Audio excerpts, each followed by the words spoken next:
Halo teman-teman semua, apa kabar? Semoga teman-teman selalu sehat dan bahagia.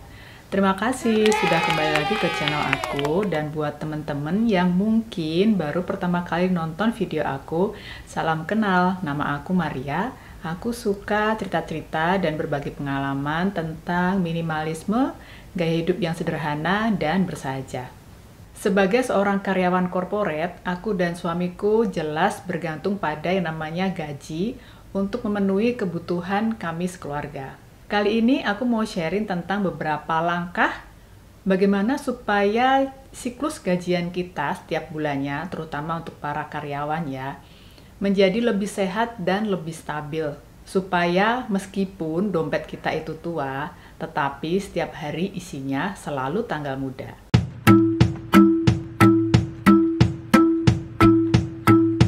Langkah pertama, mempunyai budget.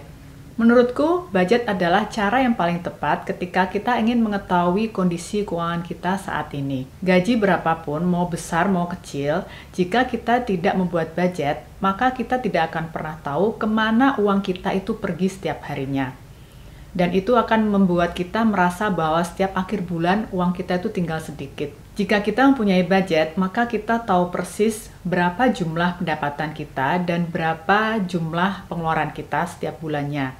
Sehingga kita bisa mengatur kemana uang kita itu akan dibelanjakan. Langkah yang kedua, kurangi pengeluaran.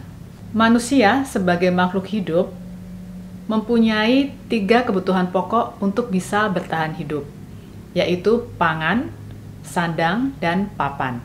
Jadi, kalau misalnya 3 kebutuhan pokok itu sudah terpenuhi, seharusnya kita bisa bertahan hidup. Jadi misalnya kalau suatu saat ternyata teman-teman itu mempunyai keinginan untuk membeli barang di luar 3 kebutuhan pokok itu, mungkin saatnya bertanya, apakah aku bisa bertahan hidup tanpa barang ini? Contohnya, ada keripik atau cemilan di supermarket. Apakah kita bisa bertahan hidup tanpa makan cemilan? Menurut aku, kebutuhan pokok selama itu ada nasi, lauk, dan sayur mayur, cemilan itu bisa kita singkirkan. Dalam tujuannya adalah untuk cutting expense. Mengurangi pengeluaran bulanan ini tidak perlu dilakukan secara permanen dan seumur hidup. Kita hanya perlu melakukannya selama beberapa waktu sampai kita bisa mencapai tujuan keuangan kita.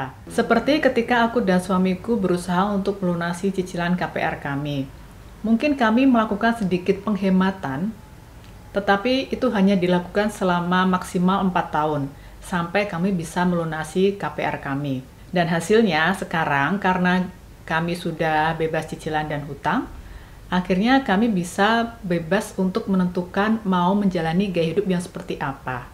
Langkah yang ketiga, tingkatkan pendapatan. Jika ternyata di kemudian hari merasakan bahwa ternyata gaji aja itu nggak cukup, karena mungkin kebutuhan pokok kita meningkat, mungkin saatnya untuk memikirkan mencari pendapatan tambahan. Pendapatan tambahan ini bisa berbagai macam, apalagi sekarang di era digital tuh kayak side hustle atau kerjaan sampingan itu bisa dilakukan di mana aja, kapan aja, oleh siapa saja. Seperti contohnya menjadi seorang freelance di weekend, Sabtu Minggu, mungkin kalau single masih punya waktu lah Sabtu Minggu untuk cari pendapatan tambahan menjadi seorang freelancer. Bisa juga kalau teman-teman mungkin mempunyai hobi, itu juga bisa menjadi uang. Misalnya hobi memasak, terus nanti buka PO makanan tertentu.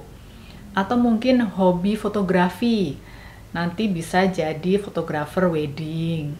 Nah kebetulan kalau aku dan suamiku waktu itu karena kami hanya karyawan corporate ya, kami memang nggak kepikiran untuk mencari side hustle. Puji Tuhan waktu itu kami berdua bisa mendapatkan promosi jabatan dalam waktu yang bersamaan, sehingga otomatis dengan promosi jabatan itu aku dan suamiku bisa mempunyai kesempatan untuk mendapatkan gaji yang lebih besar. Namun meskipun aku dan suamiku memperoleh kesempatan untuk promosi jabatan, tambahan uang itu tidak membuat kami itu menjadi meningkatkan standar gaya hidup kami. Justru tambahan pendapatan itu bisa kami manfaatkan untuk segera melunasi cicilan KPR kami.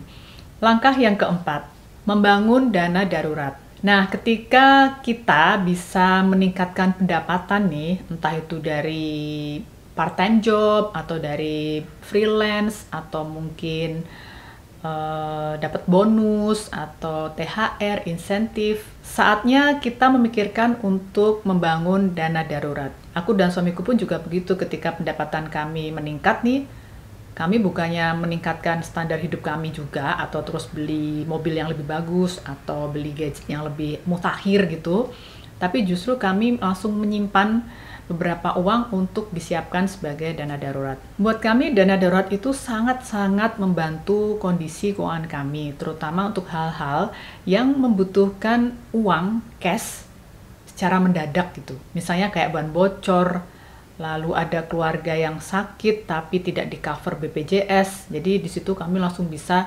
menggunakan dana darurat itu. Dana darurat ini sifatnya liquid, jadi sebaiknya kita juga lebih bijak lagi untuk menggunakannya.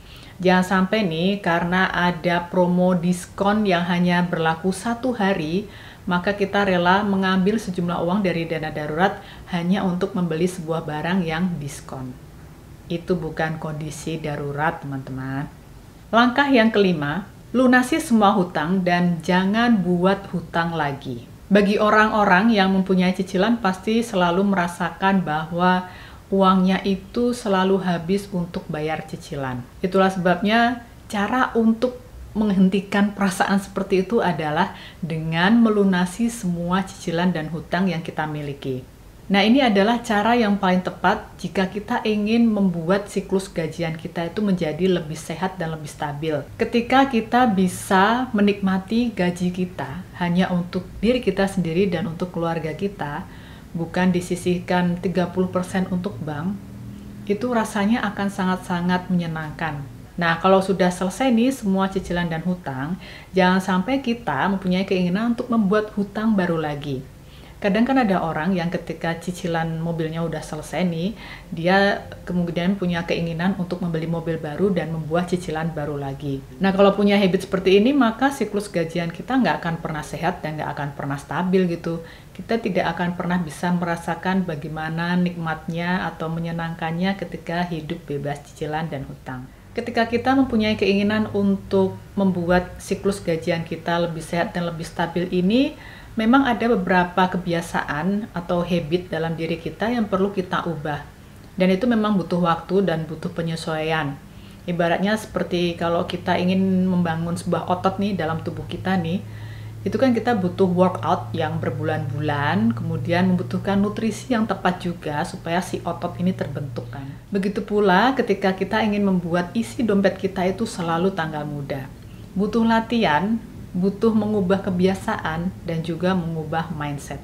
Kasih jempolnya kalau suka dengan video kali ini, dan juga jangan ragu untuk share, komen, dan juga subscribe supaya aku makin semangat memberikan kabar sukacita tentang minimalisme. Sekian video dari aku, semoga memberikan inspirasi ya. Sampai jumpa.